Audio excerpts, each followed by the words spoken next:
मोदी राम का पैदा थोड़ी है कि मोदी ने राम पैदा कराया है, राम तो पहले से है। लोग आजकल अंधभक्त ज्यादा हो रहे हैं कि भाई ये मुसलमान है, ये हिंदू है। इस चीज को ना देख के हमें सिर्फ ये देखना चाहिए कि काम कौन कर रहा है देश के लिए। 10 साल हो गए हैं हमें देखते हुए, अभी तक तो कुछ भी फर्क नहीं पड़ा है।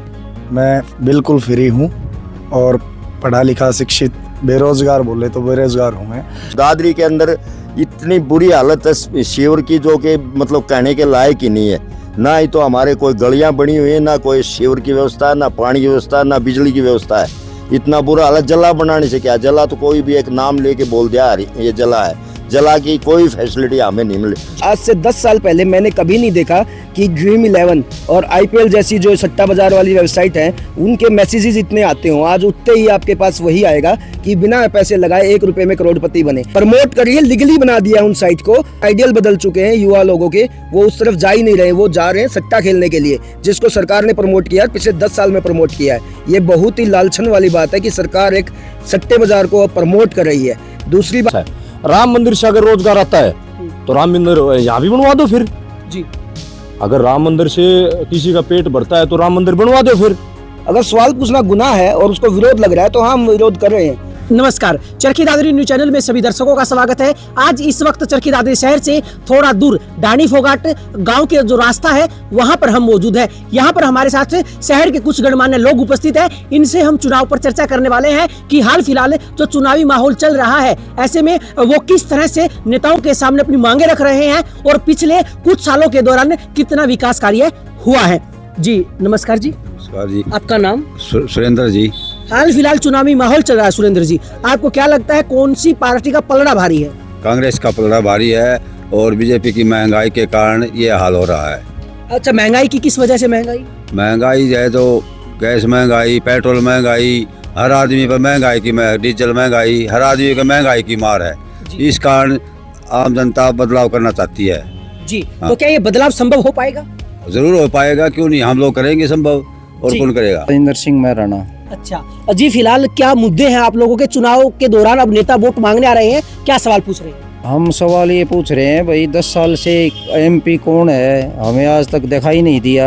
लोगों की पानी नहीं है पीने के लिए, शिविर बेहाल है, लोग बीमार हो रहे हैं, मच्छर हैं, मक्खी हैं, और भाई बेरोजगारी चरम सीमा पर है। सबसे बड़ा मुद्दा आज बेरोजगारी है, जो झूठ बोल के मोदी जी ने सरकार बना ली, 10 साल कुछ नहीं किया जी। अच्छा, एक बात बताई, अब बीजेपी पार्टी धारा 370 हटाने को लेके और राम मंदिर बनवाने पर वोट मांगने जा रही है। क्या इससे जो बेरोजगारी है, अव्यवस्था है, वो क्या सही होगी? नहीं जी, ये पहले से ही राम राम का तो हर आदमी एक बार राम राम अगला 2 बार करता है। मोदी राम का पैदा थोड़ी है कि मोदी ने राम पैदा कराया है, राम तो पहले से है। ये तो धर्म के आधार पर वोट मांगना, धर्म का प्रचार, वो गलत है। हम इसके साथ नहीं है, हम मोदी के खिलाफ हैं। मोदी की क्या गारंटी है, आप बताओ, कोई एक काम भी पूरा किया हो? रही बात बोले मोदी गारंटी, मोदी क्या चीज़ है? एक नाम हो है, आपका नाम है, मेरा नाम है राजेंद्र सिंह, मोदी क्या चीज़ है जी? नाम के ऊपर गारंटी होती है, समझे? जैसे हिंदुस्तान नाम है, मोदी क्या है? मोदी कुछ नहीं है। मतलब जब जनता चाहेगी पद बदल सकती है। हाँ बिल्कुल, और इनका 100% बदलना है कति जी। देखिए, ये वो मतदाता हैं जो नीचे छोटी से छोटी सरकार बनाने से लेके ऊपर बड़ी सरकार बनने तक इनका प्रत्यक्ष या अप्रत्यक्ष रूप से हाथ होता है। ऐसे में इनका कहना है कि मोदी एक चेहरा है जिसे जब चाहे ये जनता बदल सकती है। ऐसे में मोदी जो गारंटी दे रहे हैं वो सही नहीं है। भाई क्या नाम है आपका? मेरा कार्तिक नाम है जी। कार्तिक, आप क्या काम करते हैं? मैं अभी कंपनी में, प्राइवेट कंपनी में वर्क कर रहा हूँ। Private company? हाँ जी। सरकारी नौकरी के लिए कभी ट्राई नहीं किया? काफ़ी ट्राई की है मैंने, अभी तक कोई भी रिस्पॉन्स अच्छा नहीं आया है। पढ़ाई की आपने? पढ़ाई की है मैंने। कुछ नेता कहते हैं कि जो अच्छे से पढ़ते हैं उनको नौकरी 100% मिल ही जाती है, फिर आप कैसे बच गए? देखो जी, आजकल ये कहते हैं कि पढ़ने वाले को ही नौकरी मिलती है, पर मैं जहाँ तक देख पा रहा हूँ कि लोग पैसे दे करके लग जाते हैं, और ये कह रहे हैं कि मोदी सरकार में ऐसा कुछ नहीं हुआ कि पैसे दे के लोग नहीं लगे, पर मेरी आंखों के सामने भी इतने लोग लगे हैं कि नहीं बता सकता मैं कितने भाई लोग। आपने पैसे क्यों नहीं दिए? फैमिली बैकग्राउंड इतना अच्छा नहीं होता जी कि हर कोई पैसे प्रोवाइड कर सके और दे सके, हर कोई इतना नहीं होता। अच्छा एक बात बताएं, देश के प्रधानमंत्री नरेंद्र मोदी ने कहा था कि अगर उनकी पार्टी सत्ता में आते हैं तो युवाओं को 2 करोड़ रोजगार देंगे। कहां तक वो बातें सही साबित हुई? जी, मेरा मानना ये है, उनकी सोच ये है कि जहाँ 40,000 में एक बंदा काम कर रहा है वहाँ 3 बंदे काम करें। वो ये चाहते हैं। उन्होंने सब कुछ तो प्राइवेट ही कर दिया। ट्रेन जो है, रेलवे डिपार्टमेंट, वो प्राइवेट होने जा रहा है और सब कुछ ही प्राइवेट हो गया। आर्मी देख लो आप, 4 साल के लिए आर्मी कर दी है।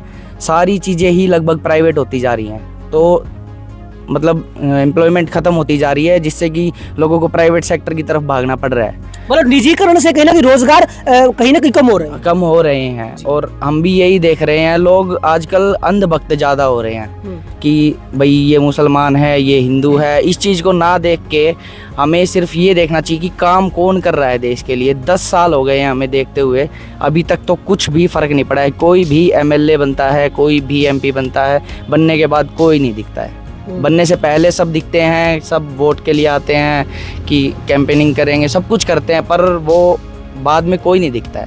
काम करवाने की जब बारी आती है कोई भी नहीं दिखता है उस टाइम। जी देखिए, इस साल 2024 में जो चुनाव होने जा रहे हैं उसको देश एक पर्व के तौर पर मना रहा है। ऐसे में सबसे अच्छी बात इस युवा ने ये कही है कि जो मतदाता हैं वो जागरूक हों, जात पात से ऊपर उठकर ये देखें कि कौन उनके क्षेत्र में विकास कार्य करवाने में सक्षम है, उसे ही वोट सोच समझ कर दे। आपका क्या नाम है? नमस्कार जी, मेरा नाम श्याम सुंदर कौशिक है। श्याम सुंदर जी, आप क्या कार्य करते हैं? मैं बिल्कुल फ्री हूँ और पढ़ा लिखा शिक्षित, बेरोजगार बोले तो बेरोजगार हूँ मैं। और आज देखने को मिलता है कि अगर बाज़ार में हम कहीं जाते हैं तो पूरी सड़कें टूटी फूटी, व्यापारी भाई बिल्कुल परेशान हैं। या हम कुछ खरीदने जाते हैं तो वहाँ का अगर बारिश आ जाए तो पानी सूखने को नहीं मिलता। दूसरा, अगर हमारे मोहल्ले की बात की जाए तो गलियाँ बने हुए काफ़ी साल हो चुके और पानी की तो व्यवस्था आज फ़िलहाल में एट प्रेजेंट जाके देखो गांधीनगर में कि 11 दिन से पानी नहीं आ रहा है। तो ऐसा देखते हुए तो जब खाने पीने की, रहने की सुविधा ही नहीं मिलेगी तो नौकरी की तो आस हम कर ही नहीं सकते। जी देखिए, इस युवा ने कहा कि पीने के पानी की 11 दिन से समस्या चल रही है। 2 दिन पहले जेजेपी पार्टी के कुछ कार्यकर्ताओं ने SDM को ज्ञापन देते हुए 2 दिन का प्रशासन को समय दिया था कि शहर में पीने के पानी की जो व्यवस्था है वो दुरुस्त होनी चाहिए, वरना बड़ा आंदोलन हो सकता है। यानी कि शहर में पीने के पानी की भारी किल्लत है, इस बात को नहीं नकारा जा सकता। क्या मैं सही कह रहा हूँ? बिल्कुल आप सही कह रहे हो। शहर में कितने दिन से पानी की? शहर में 12 दिन से पानी नहीं आ रहा है और बड़ी दुख की बात है, जो प्रदेश का मुखिया है, मुख्यमंत्री, अगर वो प्रदेश के सामने खड़ा हो गया ये कहेगा कि भाई हमारे पास पानी नहीं है, वो घर का मुखिया ये कहेगा तो मतलब उसकी व्यवस्था करने का उसका हक है। वो इसे बात कैसे कह सकता है कि भैया हमारे पास पानी नहीं है? ये तो कोई सोच नहीं। और दूसरा नंबर, जो उस बच्चे ने कहा, जैसे आज के दिन सक्षम और कौशल रोजगार के नाम से एक रोजगार चला रहे हैं जिसकी सैलरी 12,000 रुपये। 12,000 रुपये में बच्चा आटे से न्यारा कोई शब्द ही नहीं बोल सकता। मकान, दुकान, गाड़ी घोड़ा खरीदने की उसकी औकात ही नहीं है। मतलब दो टाइम की रोटी कमाने में ही वो सीमित रह जाए। सीमित रह जाए। दूसरा नंबर, कोई भी सरकारी नौकरी नहीं है। एक D ग्रुप की नौकरी है, उसकी कोई सैलरी नहीं है। पहले हमारे स्टेट के अंदर D ग्रुप की नौकरी को अमूमन ये कह के बुजुर्ग, बूढ़े या अनपढ़ लोग कहते थे भाई बच्चा किसी महकमे में। अभी हर बुजुर्ग को, हर बुढ़िया को ये पता लग गया D ग्रुप मीन्स चुपड़ासी, मतलब उनको लड़कियां नहीं दे रहे लोग, भाई D ग्रुप में है तो PN है। और दूसरा नंबर, या जो दादरी के अंदर इतनी बुरी हालत है शिवर की, जो कि मतलब कहने के लायक ही नहीं है। ना ही तो हमारे कोई गलियां बनी हुई है, ना कोई शिवर की व्यवस्था, ना पानी की व्यवस्था, ना बिजली की व्यवस्था है। इतना बुरा हालत। जला बनाने से क्या, जला तो कोई भी एक नाम लेके बोल दिया ये जला है, जला की कोई फैसिलिटी हमें नहीं मिली। दूसरा नंबर, जो अग्निवीर जो चलाई है व्यवस्था, वो पहले हमारे मतलब स्टेट के अंदर या पूरे देश के अंदर 65,000 बच्चे भर्ती होते थे। 65,000 में हमारे स्टेट को बहुत अच्छी वैकेंसी मिलती थी। हमारे जो है गरीब तबका का, चाहे वो किसान के बच्चे, चाहे वो मजदूर के बच्चे, लगभग ये सोच के भाई चल हमारा बच्चा भाग दौड़ करता है, वो आर्मी के अंदर चला जाएगा, उसका गुजारा हो जाएगा। अब वो भी ख़त्म कर दिया। आज चाइना, आज से 4 दिन पहले टीवी में मैंने न्यूज़ सुना था, चाइना ने ये कहा है कि हमारे प्राइमरी से लेकिन और ऊपर तक के जो बच्चे हैं वो सब आर्मी की ट्रेनिंग करेंगे। वो तो मतलब यहाँ तक पूछ रहे, हमारे पास अग्निवीर ला रहे हैं। अगर ये काम करना था तो बहुत सी जगह थी जिसमें आपने पैसा कम करना था, वहाँ से कट करना था, पर आर्मी के साथ ये खिलवाड़ नहीं करना था। जी, लेकिन उन्होंने सबसे बड़ी बात ये कही है, जिला बनाना आसान है, लेकिन जिले में जिले जैसी सुविधा देना काफी मुश्किल है। अगर चरखी दादरी को अगर जिला बना दिया है तो फिर जिले में पूरी आम जो सुख सुविधाएं होती हैं या कहूँ कि जो मूलभूत सुविधाएं हैं वे तो कम से कम लोगों को मिलनी चाहिए। जैसा कि इन्होंने बताया, शहर की सड़कें टूटी पड़ी हैं, ना पीने के पानी की व्यवस्था है, ना सीवरेज लाइन है। तो आप कितना विकास शहर में देखते हैं? सबसे पहले तो मैं आप लोगों का हार्दिक अभिनंदन करना चाहूँगा जो आप यहाँ आए और हमारी जनता की आवाज़ को दूसरी जनता के पास पहुँचा रहे हैं। और आपकी पत्रकारिता में पारदर्शिता है। आपने 2 हफ्ते पहले एक रैली को कवर किया था बीजेपी का। आपने उसमें स्पष्टीकरण देते हुए कहा था कि यहाँ पे कुर्सियाँ खाली हैं बीजेपी की और मनोहर लाल खट्टर जी भाषण दे रहे हैं। बाद में ये ना हो कि मैंने रैली के स्टार्ट से पहले की वीडियो है या बाद की है। और बाद में ये बातें भी आई, लेकिन आपकी सच्चाई की वजह से, पारदर्शिता की वजह से कोई उस पर उंगली नहीं उठा पाया। तो आप इसके लिए बहुत ही आभार व्यक्त करते हैं और आपका बहुत अच्छा आप काम कर रहे हैं। अगर मैं बात करूँ अभी मुद्दों की कि कौन से मुद्दे हैं, तो सबसे पहला मुद्दा है बेरोजगारी का, जहाँ पर इतने लोग बेरोजगार हैं जिसकी कोई हद ही नहीं है। और ऊपर से उन बेरोजगारों को प्रोत्साहित करने की बजाय उन्हें सट्टे बाजार की तरफ डाला जा रहा है। आज से 10 साल पहले मैंने कभी नहीं देखा कि ड्रीम 11 और IPL जैसी जो सट्टा बाजार वाली वेबसाइट है उनके मैसेजेस इतने आते हों। आज उठते ही आपके पास वही आएगा कि बिना पैसे लगाए 1 रुपए में करोड़पति बने। प्रमोट करिए, लीगली बना दिया उन साइट को। बच्चों को पहले उनके आइडियल होते थे हमारे फौजी भाई और हमारे क्या नाम खिलाड़ियों को रोंद के डाल दिया है। उनका मान सम्मान और आर्थिक व्यवस्था, कोई भी आर्थिक सहायता नहीं दी जा रही है, उनको घसीटा जा रहा है। हमारे आइडियल बदल चुके हैं युवा लोगों के, वो उस तरफ जा ही नहीं रहे, वो जा रहे हैं सट्टा खेलने के लिए, जिसको सरकार ने प्रमोट किया है, पिछले 10 साल में प्रमोट किया है। ये बहुत ही लालछन वाली बात है कि सरकार एक सट्टे बाजार को प्रमोट कर रही है। दूसरी बात आती है विकास की। पिछले 10 साल में विकास मिसिंग है, नदारद है। अब उस विकास को ढूंढना है तो जनता बदलाव चाहती है और बदलाव लाने के बाद ही विकास हमें मिलेगा। 10 सालों तक मतलब 2 योजना आपके सांसद रहे धर्मवीर सिंह, क्या उन्होंने विकास कार्य नहीं करवाए? वो दिखे ही नहीं है। विकास की बात कहाँ से आएगी? वो दिखे ही नहीं है। जब दिखेंगे जब भी तो विकास की हमारी समस्याएं सुनेंगे। लीडर वो होता है जो जनता के बीच में रह के जनता की कमियां सुन के उनको सुधारने का काम करे, ना कि ये आशा रखे जनता मेरे पास आए और मुझसे भीख मांगे काम करवाने की। सच्चा लीडर वही होता है जो जनता में रह के जनता की समस्याओं को खुद ही समझे, उन्हें बोलने की जरूरत ना हो और उनको ठीक करा के दे। और तीसरी बात की बात मैं करता हूँ, अगर हम बात करें कि हमारा जो महंगाई है, महंगाई पे हुई इनकी मार पड़ी हुई है। आज देख लीजिए सोना 75,000 हो चुका है। बेसिक चीजें की बात करें, सिलेंडर आपका 1000 रुपए जा चुका है। अनाज की बात करें तो आज 40 रुपए आटा हो चुका है। कहीं भी महंगाई में इन्होंने कोई ढिलाई नहीं बरती है। ऊपर से बात करें, किसान परेशान है, जवान है। आज कोई भी बच्चे से पूछ के देख लीजिए, कोई भी है ना, वो जज्बा ही नहीं है आर्मी में जाने का। क्यों? 4 साल की कर दी गई है। पहले जज्बा होता था जाने के लिए, अब वो जज्बा ही नहीं बचा है। अगर बेसिक स्तंभ है, अगर आप सब देशों से बचना चाहते हैं, डिफेंस आपका स्ट्रॉन्ग होना चाहिए। डिफेंस स्ट्रॉन्ग होने के लिए आपके अंदर में जज्बा होना चाहिए। वो जज्बा ही मर चुका है 4 साल की देखने के बाद। मेरी तरफ से टोटली ये फेल है। और आज के दिन राव दान सिंह दादरी महेंद्रगढ़ कॉन्स्टिट्यूंसी से सबसे ऊपर चल रहे हैं। और पूरे ओवरऑल हरियाणा की बात करूं तो आज के दिन 6 से 8 सीट पे कांग्रेस लीड बनाए हुए है। मैं जीत के लिए नहीं बोलूंगा, जीत की लाइन आज मैंने सुबह अखबार पढ़ा था कि तो 370 या 380 सीटों पे पोलिंग हो चुकी है, जिसमें से हम 270 जीत चुके हैं। व्हाट इट मींस, इसका मतलब तो ये है कि उनकी ईवीएम सेट थी, उन्हें पता ही है, रिजल्ट आया नहीं, उन्होंने पहले ही घोषित कर दिया है। ये तो इतना पक्के दावे से वही बोल सकता है जिसने कुछ गड़बड़ी की हुई हो। दोनों जगह महेंद्रगढ़ और भिवानी के हर हल्के में घूमा हूँ, मगर आज के दिन मेरी तरफ से 100% दान सिंह मतलब इलेक्शन जीत रहा है जी। मैं पूरे के पूरे यहाँ घूमा हूँ। अच्छा, एक बात मैं आपको कहना चाहूंगा, आज से करीबन 9-10 साल पहले की बात है, जब देश में सिलेंडर के भाव अधिक हुए थे, जब पेट्रोल डीजल के भाव अधिक हुए थे, तो कुछ नेता अर्धनग्न होके सिलेंडर सिर पर रखकर प्रदर्शन करते थे और महंगाई का रोना रोकते थे कि भाई महंगाई ज्यादा हो गई है, परिवर्तन लाइए। लेकिन आज वो सिलेंडर 2 से 3 गुना बढ़ चुका है, पेट्रोल डीजल 2-3 गुना बढ़ चुके हैं, महंगाई बेइंतहा बढ़ती जा रही है। ऐसे में वो नेता कहाँ गायब है? वो अपनी राजनीतिक रोटियां सेक रहे हैं। जब उन्हें जरूरत थी तो उन्होंने अर्धनंग होकर प्रदर्शन किया। आज उनकी सरकार है और उनकी महंगाई आई हुई है, तो उस बात को दबाने के लिए वो दिख ही नहीं रहे। नदारद है, सिर्फ मौसम की तरह जब मेंढक आता है वैसे आते हैं चुनावी टाइम पे, बाकी तो मिलते ही नहीं है जी, गायब हो चुके हैं। अब वो विपक्ष के मुद्दे देख रहे हैं, विपक्ष को नीचा दिखाने की कोशिश कर रहे हैं और अपनी रोटियां सेक रहे हैं जी। महंगाई की चीज पे, मेन मुद्दों पे बात ही नहीं कर रहे हैं, उनके पास कोई मुद्दा ही नहीं है बात करने को। देखिए, काम नहीं करे तो सरकार बदलनी चाहिए जी, क्योंकि काम नहीं करेगी तो फिर कैसे चलेगा जी। जी देखिए, इनका कहना है कि देश में विकास तभी संभव होता है जब जो देश की जो जनता है वो समय समय पर सरकार बदले, ताकि अगर सरकार हार सकती है तो आने वाले समय में और अधिक विकास कार्य करवा सके, जिसका ज्यादा से ज्यादा फायदा जनता को हो सके। आपका क्या नाम है जी? अमित राठी।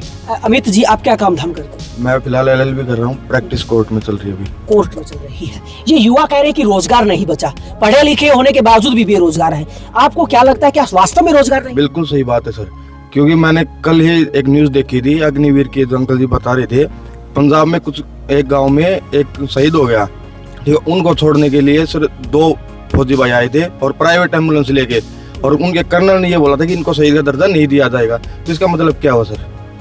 बिल्कुल, मैं ये जो बच्चे कह रहे हैं बिल्कुल सही बात कह रहे हैं। जो तिरंगा है वो हमारी शान है, वो या तो जवान मान लो सेना के उसमें वो फहराया जाता है, या हमारे स्वतंत्रता देश के उस पर फहराया जाता है।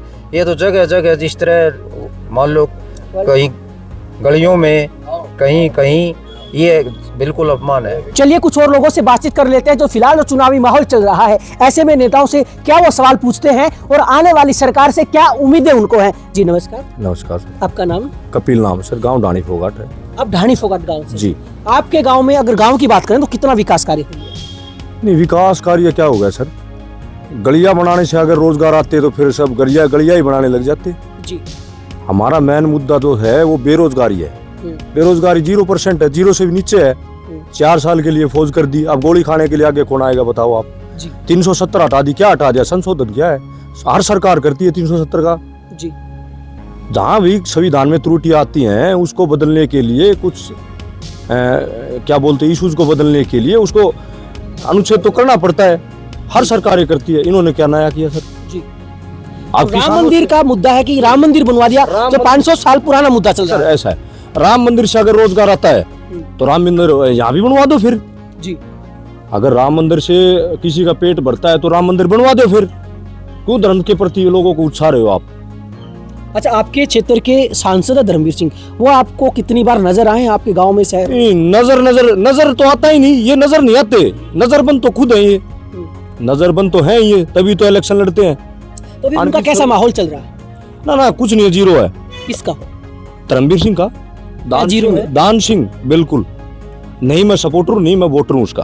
लेकिन अब की बार मेरे को जन आक्रोश के प्रति मेरे को पूरी संपत्ति है कि जो इन्होंने कुछ तो किया नहीं। पिछले 10 साल से बीजेपी की सरकार है, हरियाणा में भी है, सेंटर में भी है। आप एक भी मुद्दा मेरे को डिबेट पे लाके बता दो, वो ये मुद्दा कन्फर्म इन्होंने किया है। क्या मुद्दा है? जो योजनाएं लागू की है सब कांग्रेस की देन है। 152 जो हमारे, आप यहाँ से चलोगे तो 1.5 किलोमीटर 152 रोड लेके NH आई है, 152 वहां से जमीन अधिग्रहित करी इन्होंने। शायद किसी का 50 लाख दिए हैं किले के, किसी को 40 दिए हैं, किसी को 60 दिए हैं। अब ये बताओ, जो पूरी जिसकी 7 पुश्ते कमा के उसी के 1 एकड़ से खा रही हैं, वो क्या ये 50 लाख रुपए में पूरी उम्र लगेगी उसकी, या 7 पीढ़ियां और खा लेंगे आगे? ये तो जाती है, ये सरकार नहीं, ये तानाशाह है। तो विकास के लिए रोड बनने भी जरूरी है, कंपनियां भी आना जरूरी है, उसके लिए जमीन का अधिग्रहण तो होगा ना, ऐसा नहीं होता ना। जब जहाँ ये बताओ, जहाँ जो भी बंजर भूमि है आप वहां से निकाल दो ना, 2-4 किलोमीटर, क्या फर्क पड़ता है? तो भैया, और ये रोड बंजर जमीन हर गांव में पैरेलल थोड़ी ना होती है, रोड तो कहीं ना कहीं से निकलेंगे। आप ऐसे कैसे बोलो सर? इधर से तो रेलवे लाइन थी या बहुत सुविधा है, इस रोड की जरूरत ही नहीं थी। 12 किलोमीटर इधर, 12 किलोमीटर उधर, दोनों तरफ रोड है, NH आई है, बिल्कुल टच है सभी डिस्ट्रिक्टों से। आप कभी 152 पर रोड पे चढ़े हो आप? किस लिए चढ़ना सर? हम पूंजीपतियों का रोड हम कैसे चढ़ जाएंगे सर? अगर चंडीगढ़ वगैरह जाना आप भी जा सकते हैं। नहीं, ये बताओ सर, हम हैं जमींदार हैं, मजदूर हैं, हम 152 पे हमारा क्या काम है सर? हम तो लोकल रोडों पे चलते हैं। अच्छा एक बात बताएं, सांसद धर्मवीर सिंह का इतना विरोध क्यों हो रहा है? सांसद धर्मवीर सिंह जब भी यहाँ पिछली योजना में वोट मांग रहे थे, तब उन्होंने पहले ही कह दिया था कि मैं वोट नहीं मांगूंगा, मेरी तो जीत सुनिश्चित है। तो आज भी अगर वो गली गली भी मोहल्ले हो जाएं तो भी उनको कोई बच्चा भी वोट नहीं देगा। कारण कि जो पिछले 5 साल है, अगर उनकी कोठी पे जाएं या फार्म हाउस पे जाएं या कहीं उनके ऑफिस में जाएं तो देखने को मिलते ही नहीं हैं। उनका तो पता नहीं, चंडीगढ़ बोल देते हैं जो नीचे और उनके कर्मचारी हैं, बैठने वाले भाई हैं, बंधु हैं, जो भी पता नहीं कितनी गोली कैप्सूल दे देते हैं आने वाले को कि काम तो करना है ही नहीं, लेकिन वो है भी नहीं, तो अब विरोध तो होगा। मेन बात ये है जी, उन्होंने कोई काम किया नहीं और लोगों के बीच में टच नहीं रहे वो। उनका तो मेन मुद्दा ये था भाई मेरे को वोट नहीं चाहिए, मैं तो मोदी को वोट, मतलब मेरे कोई जरूरत नहीं वोट की। तो ये मतलब उनके लिए बहुत ही वीक पॉइंट है भाई। हल्के के अंदर या डिस्ट्रिक्टों के अंदर 2 डिस्ट्रिक्ट 3 डिस्ट्रिक्ट लगते हैं उसके, दादरी, भिवानी और महेंद्रगढ़। यहाँ वो किसी के पास कहीं काम किया ही नहीं उन्होंने। सबसे बड़ी बात तो ये है भाई, मैं ये लोगों को रोष है कि भाई हमारा कोई काम नहीं किया, बड़ा दुख महसूस हो रहा है। 10 साल इनको लंबा टाइम होता है, 10 साल जी छोटा टाइम नहीं है। अगर लोग ये कहे भाई पूरी उम्र मेरे को दे दे, क्या करेगा? 10 साल तो बहुत टाइम है। 10 साल में तो दुनिया पता नहीं क्या कर दे।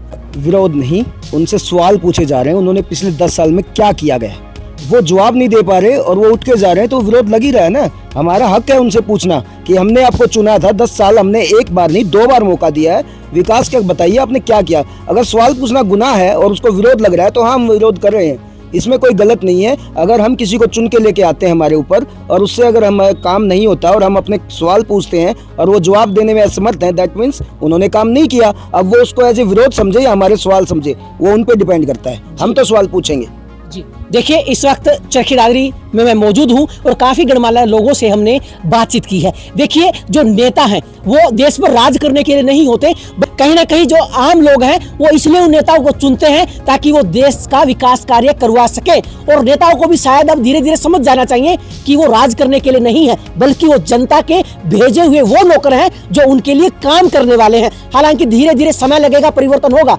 और जो मतदाता है वो धीरे धीरे और जागरूक होगा। तो ऐसे में अब की बार जो जागरूक मतदाता है वो नेताओं से सवाल पूछ रहा है कि उन्होंने अपने कार्यकाल में क्या विकास कार्य करवाए हैं। और शायद ये कहीं ना कहीं एक मतदाता का अधिकार भी है कि वो अपने नेताओं से पूछ सके, अपने प्रतिनिधियों से पूछ सके कि आपको 5 साल या 10 साल दिए गए थे, आपने क्या उनके लिए विकास कार्य करवाए हैं। देखिए, आने वाले समय में कौन सी पार्टी अपनी सत्ता बनाएगी, इस बात की हम पुष्टि नहीं कर सकते और न ही दावा कर सकते हैं। लेकिन जो जागरूक मतदाता अपने विवेक से, अपने सोच समझ से और पीछे के विकास कार्यों को ध्यान में रखते हुए और हालातों को ध्यान में रखते हुए मतदान करेगा, उसके बाद ही पता लग पाएगा कि कौन सा नेता उन्हें सही लगता है और उनके क्षेत्र में विकास कार्य करवा सकता है। फिलहाल की अगर बात करें तो चरखी दादरी शहर में विकास कार्यों में काफी ज्यादा ब्रेक लगे हुए हैं और ये ब्रेक कब खुलेंगे, यानी कि विकास जो है कब पटड़ी पर आएगा, इस बात के लिए भी हम नहीं कह सकते। चरखी दादरी न्यूज़ चैनल के साथ जुड़े रहें, खबरों का सिलसिला जारी रहेगा।